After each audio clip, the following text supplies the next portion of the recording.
Khaleda Zia jail খাটতো না। খালেদা জিয়ার বাড়ির কারেন্টের লাইন তার কেটে দিয়েছিল এরাই, পানির লাইন কেটে দিয়েছিল এরাই, খালেদা জিয়াকে গোলা ধাক্কা দিয়ে এক কাপড়ে বের করে দিয়েছিল এরাই।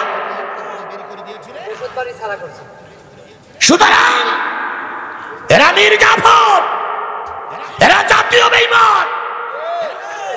এখন ভারতের ওই পারের থেকে বলতেছে আমি টুস করে ঢুকে পড়বো, চট করে ঢুকে পড়বো, চট করে ঢুকে পড়বো, আর আমরা আঙুল চষবো, তাই না?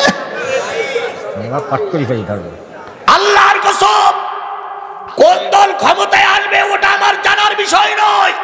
বিএনপি আসতে পারে, জামাত আসতে পারে, ওটা আমার ক্ষমতা জানার বিষয় নয়। তবে আমার জানার বিষয় কুষ্টিয়া মানুষকে শপথ দিতে হবে, যদি আবারও রাজপথে নামতে হয়, আবারও রক্ত দিতে হয়, আবারও জেলে যেতে হয়, তবু এই ব্যক্তির বাচ্চা, বেঈমানের বাচ্চা, এই ফেরাউনের বাচ্চা আওয়ামী লীগকে এদেশে রাজনীতি করতে দেওয়া হবে না, হবে না, হবে না।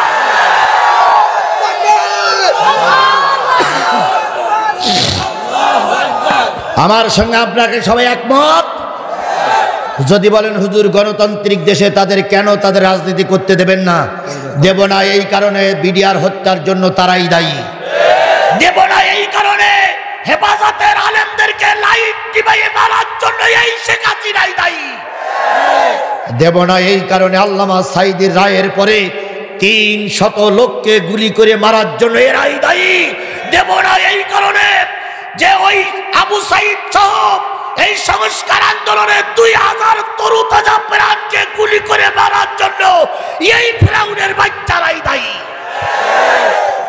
এদের বিচার যতদিন পর্যন্ত বাংলাদেশে বিচারের রায় কার্যকর করা না হবে, ততদিন পর্যন্ত এদেরকে বাংলাদেশের কোনো জায়গায় দাঁড়াতে দেওয়া হবে না। চাচ্ছিলাম সেটা হলো জাহান্নামের সামনে দাঁড়িয়ে আছে কয় গ্রুপ? 4 গ্রুপ। আরো জোরে বলেন, আছে কয় গ্রুপ? প্রথম কোন গ্রুপ? 2 নম্বরে কোন গ্রুপ? মাল খাওয়া বাটি না। 3 নম্বরে দিন কায়েমের বিরোধী শক্তি। 4 নম্বর কাতারে যারা দাঁড়িয়ে আছে এরা সব পরকাল ওয়াকুন্না নুকাযযিবু বিয়াউমিদ্দিন।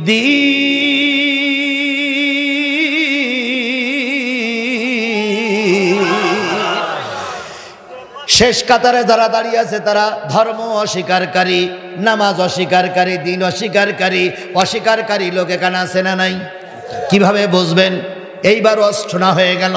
আপনারা তো সবাই বাড়ি যাবেন, বাড়ি যাবার সময় কেউ ভ্যানে আসছেন, কেউ রিক্সা আসছেন, কেউ মোটর সাইকেল আসছেন, কেউ টলিতে আসছেন, কেউ নসিমনে করিমনে আসছেন। এক জায়গায় বসে আলোচনা হবে না রে। জিহাদি যে কথাগুলো বলে গেল রে ভাই, কোরআন হাদিস দিয়েই তো বলল। তাহলে আমাদের বেনামাজির সঙ্গে থাকা যাবে না, দিন কায়েমের বিরোধিতা করা কে বলেছে? পরকাল অস্বীকার করা যাবে না, বেনামাজি হওয়া যাবে না। তখন যে ব্যক্তি করবে না সে ব্যক্তি কি বলবে জানেন? ও বাদ দে, হুজুররা কত রকম বলে। এরকম বলা লোক এর ভিতরে নাই? এরাই হলো ধর্ম অস্বীকারী, এরাই দিন অস্বীকারী। কথা বলেন ঠিক নেবে ঠিক? এবার সবাই মিলে যখন চেপে ধরবেন, সবাই মিলে যখন বুঝাবেন, তখন কি বলবে জানেন? আচ্ছা হুজুর যদি এতই ভালো হয় তা মাহফিল করে টাকা নিয়ে গেল কেন? কি এ কথা বলা লোক আছে না? এ কথা বলা লোক আছে না? কোন পথ যখন খোলা থাকে না তখন ওই একটা জায়গায় ডুব মারে। হুজুর যদি এতই ভালো হয়, এতই যদি ইসলামী আন্দোলনের নেতা হয়, এতই যদি মামলা খাটে, তাহলে টাকা নিয়ে গেল কেন? আচ্ছা ভাই, তোমার কাছে আমি বলি, যদি তোমরা আমার টাকা না দাও, আমি চাকরি বাকরিও করি না, তাহলে বউ ছেলে মিলে বন্ধক থুইতে হবে। সুতরাং টাকা নিলে যে নাজায়েজ তা নয়। তবে আপনারা যারা মনে করতেছেন ওরা মনে, যে হুজুর টাকা নিয়ে দিন কায়েমের বিরোধিতা করে, তোমরা তার বিরোধিতা করো। আমার 20টা মামলা, কালকে আমি বসে থাকা অবস্থায়, ভাই বোধহয় ছিলেন না, হাফেজ সাহেব ছিল, বসা থাকা অবস্থায় সাতক্ষীরা থেকে ফোন হলো, কালকে একটা মামলা খারিজ হবে, আমাকে উপস্থিত থাকতে হবে। আমি যখন বললাম দাওয়াতি আসি, তখন আমাকে কানে কানে বললেন তাহলে 5,000 টাকা পাঠাও। তুমি 5,000 টাকা পাঠাইয়া আমরা যে কোনো কায়দায় ম্যানেজ করে নেব, তুমি মাহফিল করে বেড়াও।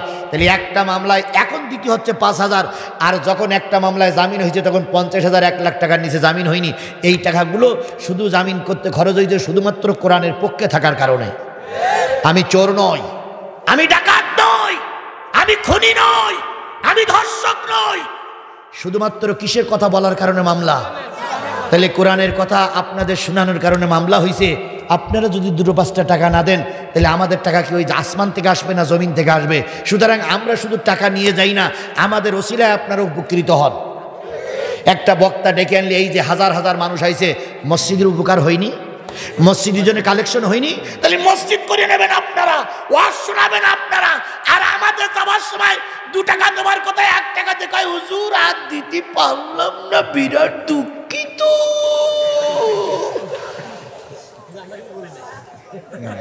হুজুর তখন বাধ্যই কি বলে, আল্লাহ এত কিছু করলাম তারপরে আমার টাকাটা দিল না। এই জন্য বন্ধুগণ, আলেমদের 2টা টাকা দিলে, আলেমদের সঙ্গে থাকলে কিয়ামতের দিন আলেমদের সঙ্গে জান্নাতে যাওয়া যাবে। কোন অপরাধ করিনি তবু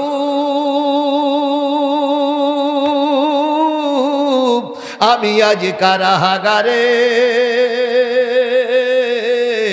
বিনা দোষে জেলে আমায় পাঠায় জালিম সরকারে।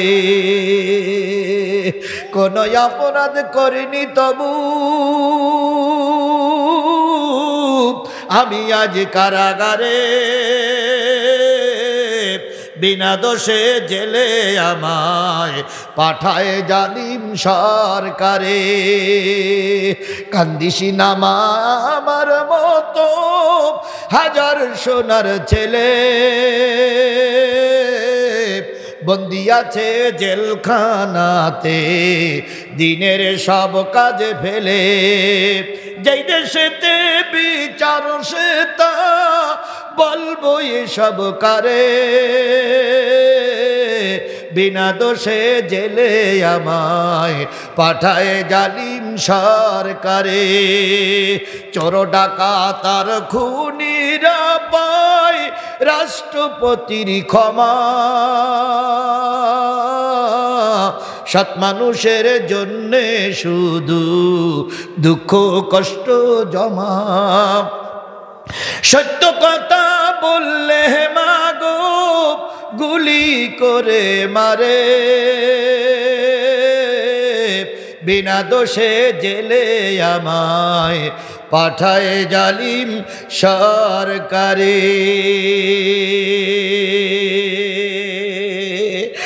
তাহলে বলতেছিলাম কয় শ্রেণীর মানুষ জাহান্নামে যাবে?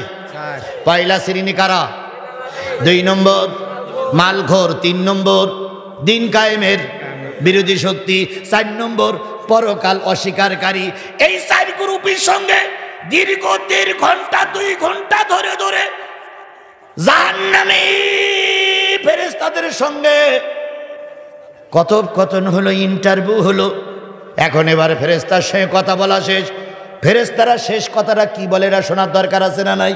ফেরেশতারা বলতেছে কিলা দুখুলু আবওয়াবা জাহান্নাম খালিদিনা ফিহা ফাবিসা মাসওয়াল মুতাকাব্বিরিন। ফেরেশতারা বলবে ঢোক, এই ঢোক, এই শেখ হাসিনা ঢোক, এই বচ্চন ঢোক, এই বেনামাজি ঢোক, এই ইসলামী আন্দোলনের বিরোধী শক্তি ঢোক, এই হুজুরদের গালাগালি দেওয়া ব্যক্তি ঢোক, এই ফেরাউনির বাচ্চা ঢোক, এই নমরুদের বাচ্চা ঢোক। কিসে? জাহান্নামে ঢোক। খালিদিনা ফিহা ফাবিসা মাসওয়াল মুতাকাব্বিরিন। শুধু ঢুকবি না, অনন্তকাল এখানেই থাকবি। আর জেনে রেখো অহংকারীদের আবাসস্থলে এরকমই হয়। সুতরাং এই 4 শ্রেণীর মানুষের সঙ্গে আমরা থাকবো। তাহলে থাকবো কাদের সঙ্গে? 1 নম্বরে বেনামাজিদের সঙ্গে থাকবো না, তাহলে কাদের সঙ্গে থাকবো? নামাজিদের সঙ্গে থাকবো। 2 নম্বরে মাল খাওয়া পার্টির সঙ্গে থাকবো না, তাহলে যারা জনগণের কাছে জনগণের মাল পৌঁছাই দেয়, হক আদায় করে নীতিবান, তাদের সঙ্গে থাকবো। 3 নম্বরে দিন কায়েমের বিরোধী শক্তির সঙ্গে থাকবো না, তাহলে দিন কায়েমের পক্ষে যারা আছে তাদের সঙ্গে থাকবো। 4 নম্বরে পরকাল অস্বীকারীদের সঙ্গে থাকবো না, তাহলে পরকাল মেনে যারা কাজ করে তাদের সঙ্গে থাকবো।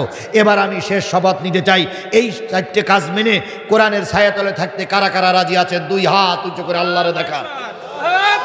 আল্লাহ এই হাতগুলোরে কবুল করে নিক। সবাই হাত উঁচু করে রাখেন। আল্লাহ এই হাতগুলোরে কবুল করে নিক। আল্লাহ এই হাতগুলোরে কবুল করে নিক। আল্লাহ এই হাতগুলোরে কবুল করে নিক। আল্লাহ এই হাতগুলোরে কবুল করে নাও।